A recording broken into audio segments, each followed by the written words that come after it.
Chers téléspectateurs, soyez les bienvenus au 3e numéro de l'émission La Cité. J'aimerais vous inviter à vous abonner massivement et à partager cette vidéo, étant donné que le thème que nous abordons est très important. Alors, avant de rentrer dans le thème du message de ce soir, j'aimerais revenir brièvement sur ce que nous avons vu au premier thème. Le premier thème qui était l'Église et la Cité. Nous sommes rentrés dans le livre d'Apocalypse 21 à partir du verset 9 où la parole de Dieu nous parle de la Nouvelle Jérusalem. Et nous avons dit que la Nouvelle Jérusalem symbolisait ici la Nouvelle Église. Pourquoi la Nouvelle Église? Parce que nous sommes dans un temps, nous sommes à la fin d'un temps et au début d'un temps.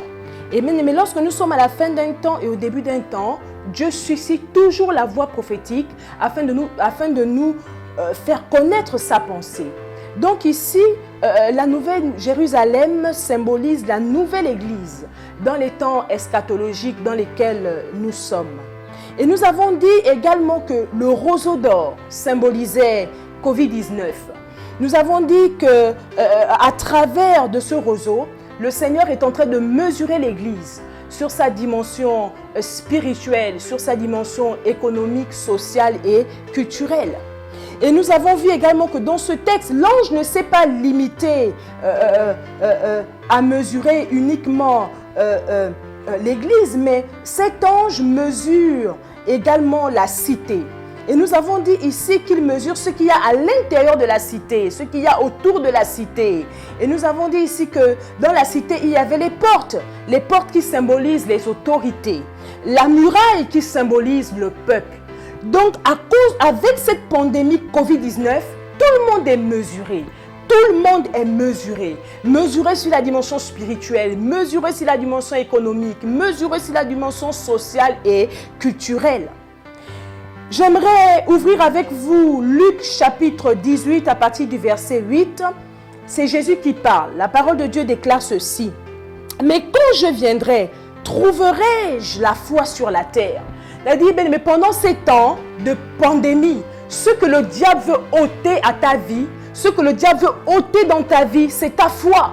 Ce que le diable voudra enlever dans ta vie, c'est ta foi. C'est ta foi. Jésus dit, lorsque je viendrai sur la terre, trouverai-je encore la foi?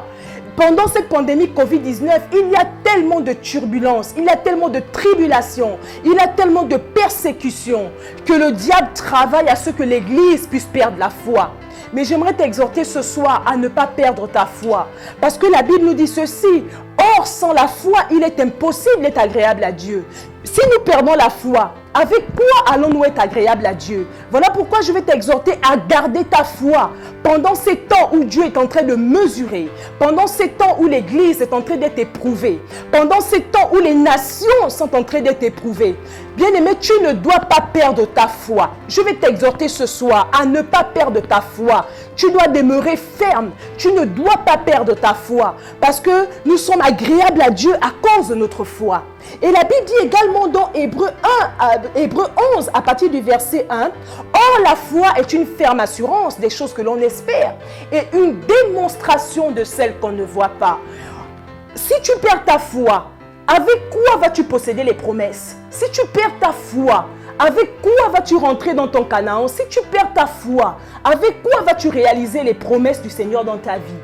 Voilà pourquoi j'aimerais t'exhorter à garder ta foi. Peu importe les vents, peu importe les tempêtes, tant que Jésus est dans la barque avec toi, tant que Jésus est avec toi, tu auras la victoire.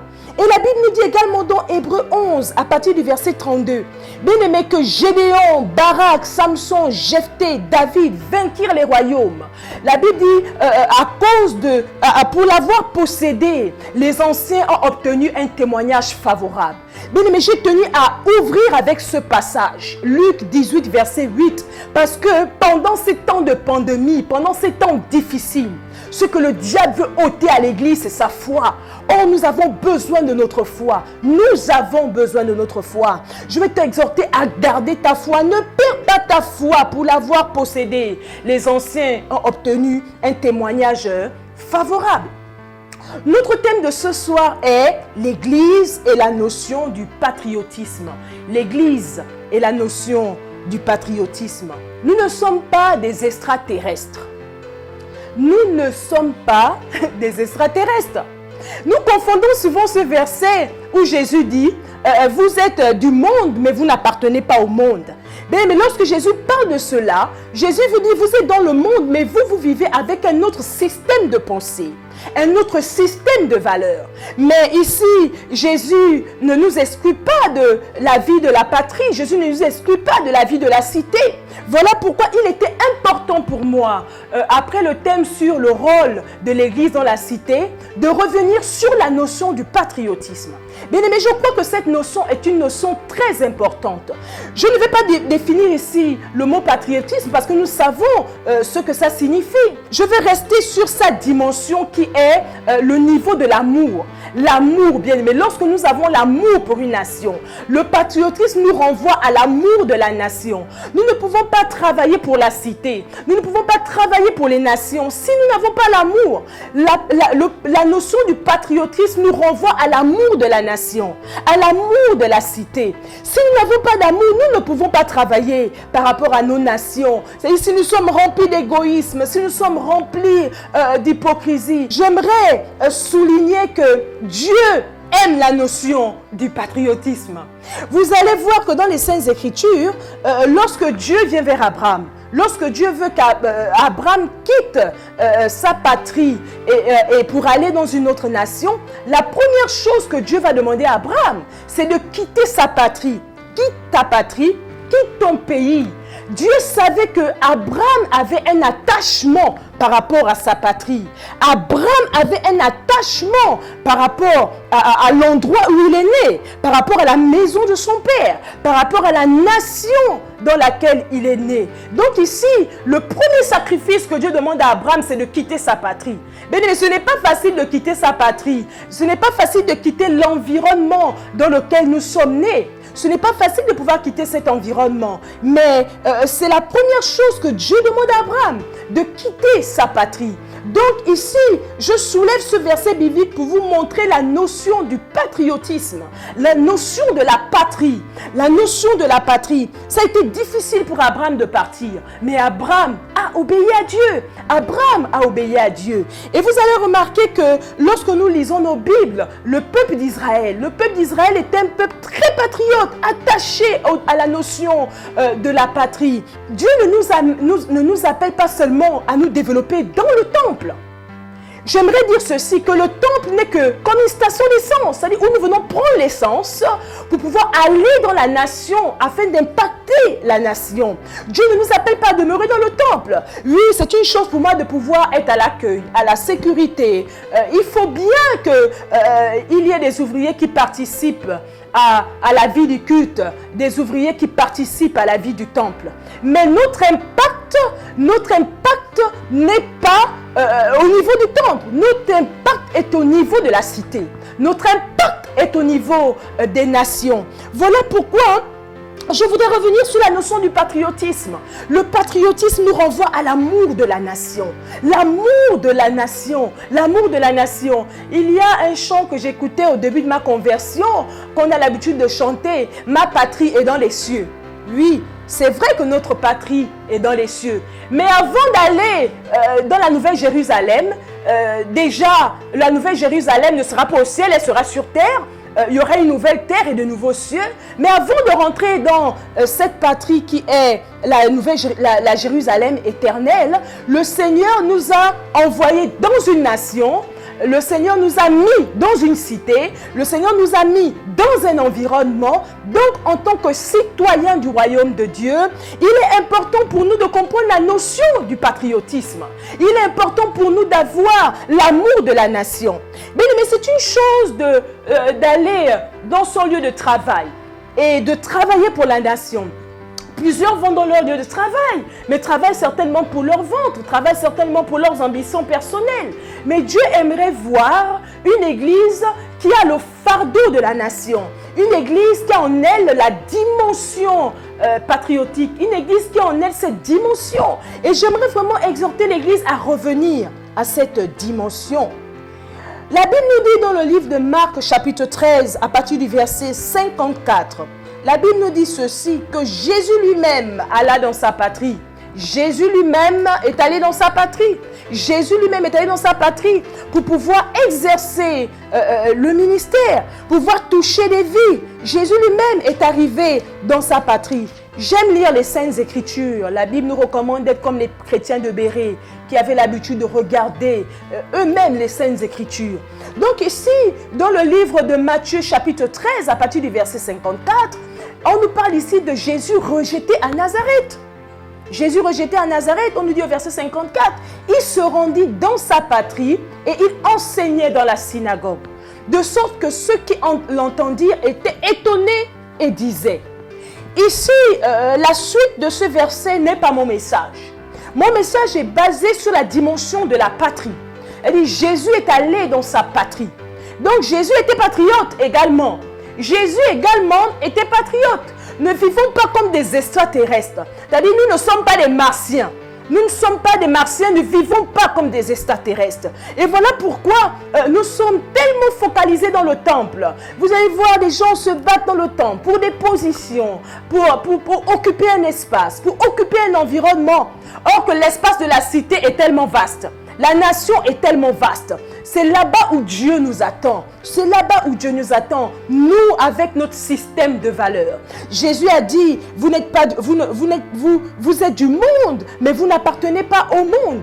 Vous n'appartenez pas au monde. Nous avons un autre système de pensée, une autre manière de faire, une autre manière d'agir. Donc ici, je voudrais interpeller l'Église sur la notion du patriotisme. Sur la notion du patriotisme. Église, est-ce que tu aimes la patrie? Aimons la patrie. Pour pouvoir travailler pour la patrie, il va falloir que nous puissions aimer notre nation. Il va falloir que nous ayons un fardeau particulier. Je pouvais dire que la notion du patriotisme nous renvoie à l'amour pour le pays. L'amour pour le pays. Et ici, j'aimerais dire ceci. Que Église, tu as reçu le pouvoir de pouvoir libérer des paroles sur la patrie. Tu as reçu le pouvoir de libérer des paroles sur la nation. Et la plupart du temps, nous balançons des paroles par-ci, par-là. Nous ne savons pas que nos paroles ont un impact sur la nation. Nous ne savons pas que nos paroles ont un impact sur la patrie. Lorsque le Seigneur m'a emmené à réaliser ces choses, j'ai demandé à Dieu pardon pour mon ignorance. J'ai demandé à Dieu pardon pour mon ignorance. J'apprends aujourd'hui à respecter la nation, à respecter la patrie. L'Éternel pouvait dire à Ésaïe, si je ne me trompe pas, j'ai mis mes paroles dans ta bouche. Je mets mes paroles dans ta bouche pour que tu étendes de nouveaux cieux, pour que tu étendes une nouvelle terre. L'Église a reçu le mandat de pouvoir étendre de nouveaux cieux avec ses paroles, étendre une nouvelle terre avec ses paroles. Mais lorsque nous écoutons les conversations par-ci par-là, c'est l'Église qui maudit la nation. C'est l'Église qui parle contre la nation. La Bible dit ici que nous ne luttons pas contre la chair et le sang, mais contre les dominations, les principautés, les esprits méchants dans les lieux célestes. J'aimerais nous dire ceci, Église, j'aimerais dire ceci, Gabonais que nous sommes. C'est-à-dire, avant d'être Église, je suis d'abord née gabonaise. Avant d'être l'Église de Dieu, je suis d'abord née gabonaise. Donc Dieu tient compte de ça. Dieu tient compte de ça. Le Seigneur Dieu savait exactement où est-ce qu'il devait envoyer Jésus. Il a envoyé Jésus. Jésus est juif. Donc il savait exactement ce qu'il faisait. Il n'a pas mis Jésus. Jésus n'est pas resté là comme un extraterrestre qui n'avait pas d'appartenance. Donc ici, j'aimerais dire ceci, Église, nous avons reçu le mandat afin de pouvoir libérer des paroles de bénédiction sur notre nation. Libérer des paroles de bénédiction sur notre nation. Nous devons revenir à l'essentiel. Peu importe ce que je vois, c'est une chose de voir une réalité. Mais la réalité et la vérité est différente. La vérité est que le Gabon est dans les mains de Dieu. La vérité est que Dieu a une destinée pour cette nation. La vérité est que le peuple gabonais est béni. La vérité est que nous sommes une merveilleuse nation. Même si la réalité peut me montrer autre chose en ce moment, ça ne remet pas en question la parole prophétique que Dieu a pu libérer sur cette nation. Voilà pourquoi j'aimerais nous exhorter à revoir nos paroles, à revoir notre manière de parler, à revoir notre manière de confesser des paroles sur la nation. Qu'est-ce que nous confessons sur la nation? Nous qui avons reçu le mandat. Et pourtant, nous crions haut et fort que nous sommes l'église charismatique. Nous avons reçu le mandat de pouvoir, la Bible dit, la mort et la vie sont au pouvoir de la langue. Donc ici, tu as reçu le mandat de pouvoir influencer la nation avec tes paroles. Donc, au lieu de nous plaindre, au lieu de nous lamenter, les lamentations ne peuvent rien apporter. Plutôt bénissons la patrie, bénissons la nation, bénissons la patrie, bénissons la nation. Mais si en tant qu'Église, nous n'arrivons pas à comprendre la notion du patriotisme, si en tant qu'Église, nous n'arrivons pas à comprendre ces notions dans nos vies, nous allons passer notre temps à maudire la nation, à maudire la cité. Or, la Bible dit, à l'Éternel la terre et ce qu'elle renferme. À l'Éternel la terre et ce qu'elle renferme. Donc, si la Bible dit à l'Éternel la terre et ce qu'elle renferme, ça veut dire que les nations appartiennent à Dieu. Les nations appartiennent à Dieu. Donc, j'aimerais ici, au travers de mon message, déposer un fardeau. Éveiller la conscience, réveiller la conscience. Je disais tantôt que avant d'être chrétien, tu es d'abord un patriote. Avant d'être chrétien, tu es d'abord un patriote. Donc, si tu es un patriote, tu dois avoir en toi la notion du patriotisme. Tu dois avoir en toi ce fardeau. Nous devons revenir à ces notions. Nous devons revenir à ces notions. À force de trop rester dans le temple, on peut perdre certaines notions. À force de trop rester dans le temple, on peut perdre certains éléments, certaines choses. Donc ici, je le redis, nous ne sommes pas des extraterrestres. Nous sommes nés dans une nation et en tant qu'Église, nous avons la responsabilité de bénir notre nation. J'aime le Gabon. J'aime le Gabon. Je crois que le Gabon a une destinée. Je crois que le Gabon réussira. C'est de telles paroles que Dieu veut entendre. C'est-à-dire, au-delà de ce que mes yeux peuvent voir, je crois que le Gabon a une destinée. Je crois que l'Église a une responsabilité par rapport à cette nation.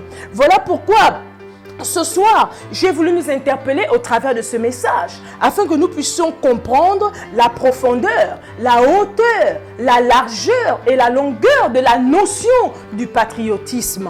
La notion du patriotisme. Que Dieu vous bénisse.